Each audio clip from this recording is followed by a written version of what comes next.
अपनी वाणी से भगवत गुणानुवाद करके विषयों में भूले हुए जीवों को भगवत मार्ग में चलाने श्री जी के प्रसाद। महारानी जी के श्री अंग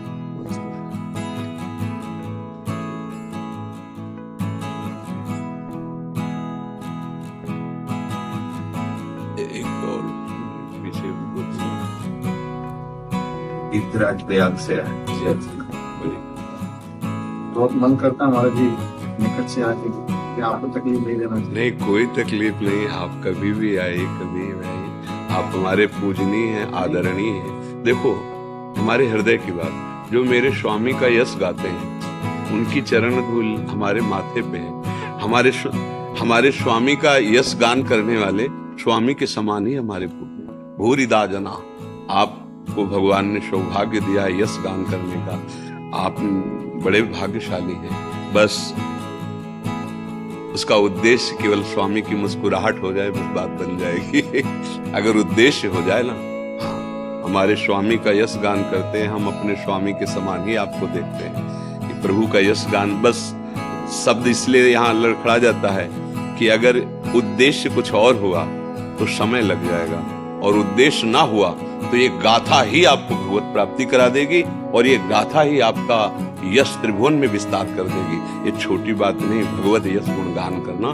लाखों जीव जो भूले हुए माया में है वो आप लोगों के श्रीमुख से सुनकर भगवान की महिमा जानते हैं, भगवान के नाम को जानते हैं। और आप लोगों से प्रार्थना भी यही है कि अधिक से अधिक नाम में लगाने की चेष्टा कीजिए, क्योंकि अन्य साधन कलयुग के द्वारा ग्रसित हो चुके हैं, जिनको संपूर्णतया करके भगवत आराधना में सफलता प्राप्त करना बड़ा कठिन है। सहज सरल बात है, राम कृष्ण हरि, बस नाम।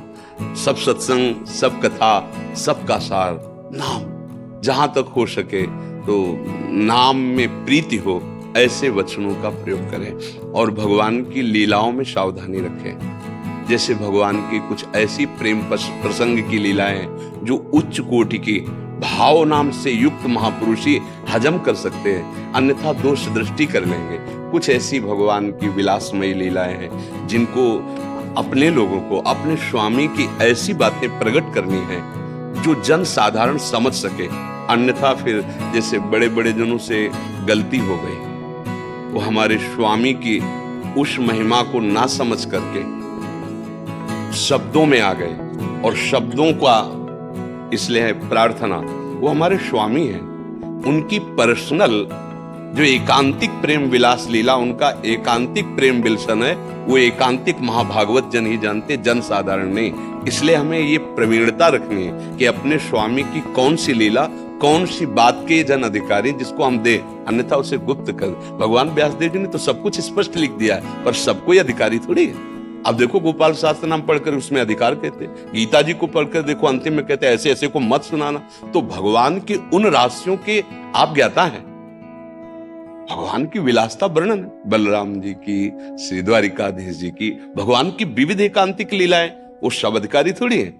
हाँ, समाज को भगवान की महिमा, भगवान के नाम की महिमा, भगवान की लीला श्रवण कथन की महिमा, बस। भगवान के प्रेम विलास के बाद तो प्रेमी जनों में, वो सबके बीच में नहीं। तो जैसे वचनों का प्रयोग किया गया तो हृदय जला। आपकी वाणी से एक नास्तिक के हृदय में आस्तिकता आनी चाहिए हमारे प्रभु की। एक जो भूला हुआ जीव उसको लगे भगवान, और आप जब ऐसे बोलेंगे भगवान के विषय में, तब तो फिर उद्देश्य कैसे बन पाएगा आपका?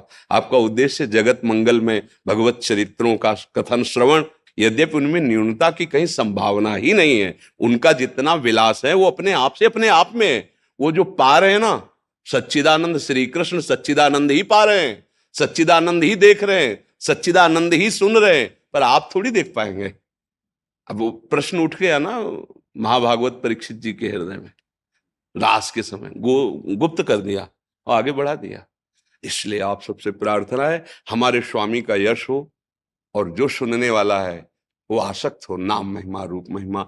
ऐसे कोई प्रसंग न दिए जाएं जिनसे प्रश्नवाचक चिन्ह समाज में खड़ा हो और भगवान की भगवत्ता पर वो प्रश्न कर दे। यही प्रवीणता है, हम उनके दास हैं। हमको क्या देना है ये हमें संभल के देना है।